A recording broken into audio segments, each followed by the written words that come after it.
जय मसीह की। आइए सुनते हैं ईश्वर की बेटी से ये सुंदर भजन। भाभिन के जय मसीह की। यीशु मसीह के जाना लो। हालेलुया।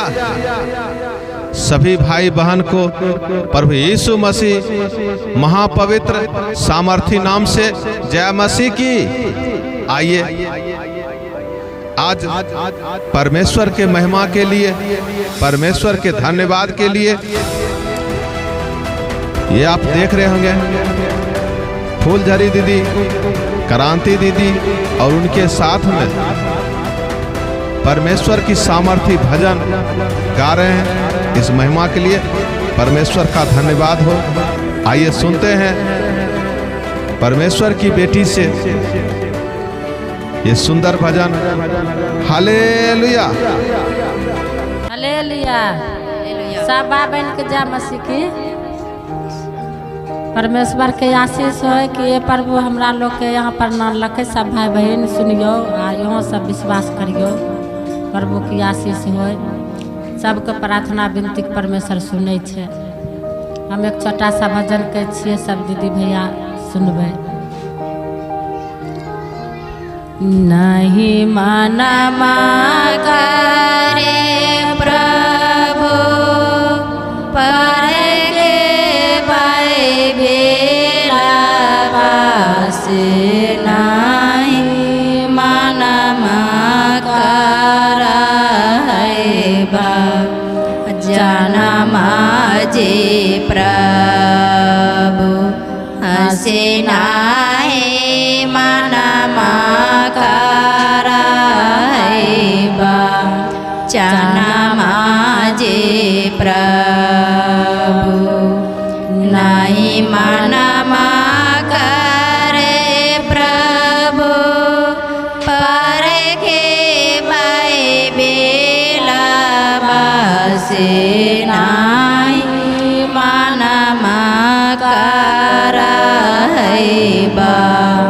जनमा जे प्रभु हसे नाहि मनमा करैबा जनमा जे प्रभु।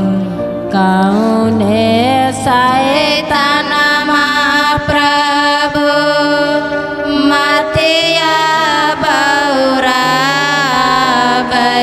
से हमारो बचाए जादू टनमा जे प्रभु हसे हमारो बचाए जादू टनमा जे प्रभु।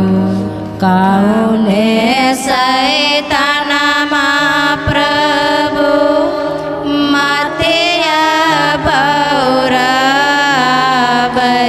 से हमारो बचाए जादू टनमा जे प्रभु हसे हमारो बचाए जादू टनमा जे प्रभु। हमारो के दे प्रभु आशीष ज्ञानमा से रोज रोज करब गुना गानमा जे प्रभु हसे रोजे रोजे करब गुना गानमा जे प्रभु। हमारो के दयो प्रभु आशीष ज्ञानमा से रोजे रोजे करब गुना गानमा जे प्रभु हसे रोजे रोजे करब गाना माझे ताहो जे चाहो प्रभु जीवना के रोटे आसे तो रे में भासल बापा राना माझे प्रभु आसे तो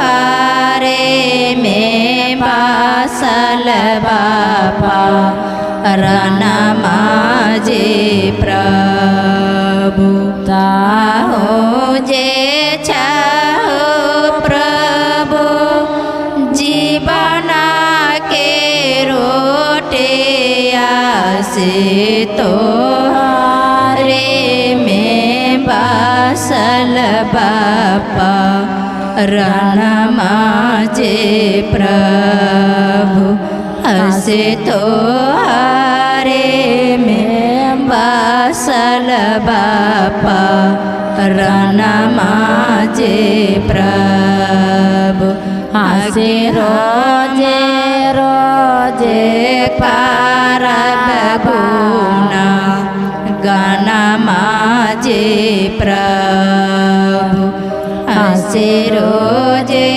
रोजे करब गुना गाना माझे प्रभु हालेलुया हालेलुया। अरे भाई बहन, इस YouTube चैनल से जुड़ने के लिए चैनल को सब्सक्राइब जरूर करें और हाँ, बेल आइकन को दबाना ना भूलें ताकि हर हमारा वीडियो का नोटिफिकेशन सबसे पहले आप पर आए।